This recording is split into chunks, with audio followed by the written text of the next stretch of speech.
Welcome back again. So, general structure of nucleic acid, which nucleic acids are of two types: DNA, the deoxyribonucleic acids, and RNA, which is ribonucleic acids, are long chain polymer of small chemical compounds called nucleotides.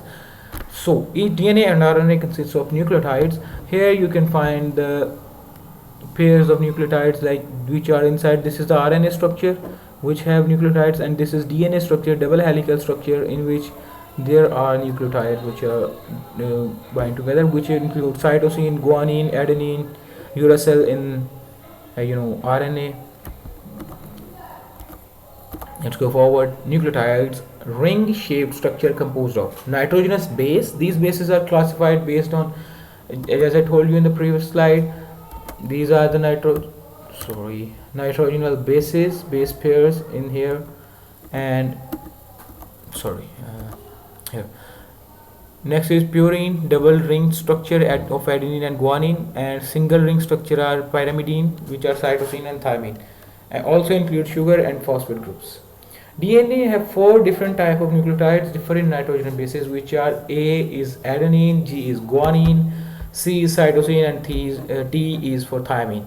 While RNA, thymine base replaced by the uracil. As I told you in the previous slide, it will change with uracil. Uracil is present in RNA and not in the DNA. Here comes the structure of DNA, which is hard to explain, hard to understand because it's a biochemical structure. But you can see this is guanine structure and cytosine and adenine and thymine. It is a bit misplaced. It will better be right here. Okay, cytosine, guanine, adenine, thymine. Here comes the structure, and they are bound together as I explained in this DNA slide.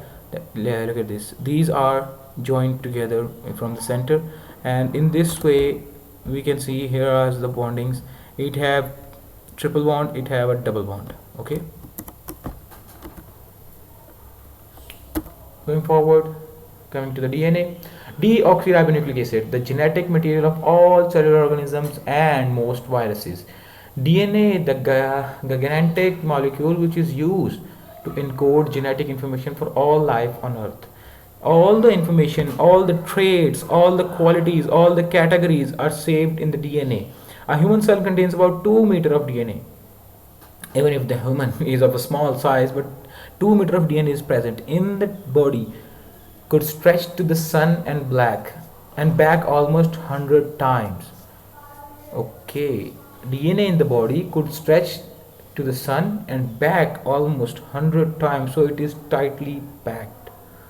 You can well imagine about the size of DNA. If we spread all the DNA, it will go to the sun and back almost 100 times, but it is bound together. It is programmed in such a way that it is bound together and stay in 2 meters of size. Wow, this is the miracle of Allah. DNA, responsible for preserving, copying, and transmitting information within cell and from generation to generation. Okay, as we already discussed this, it saves information in the body, in the cell, and also transfer to the next generation. The double helical structure I discussed in my initial lectures, first or second lecture, that how the double helical structure of DNA was introduced by Watson and Crick. I think we do not need to discuss it here again.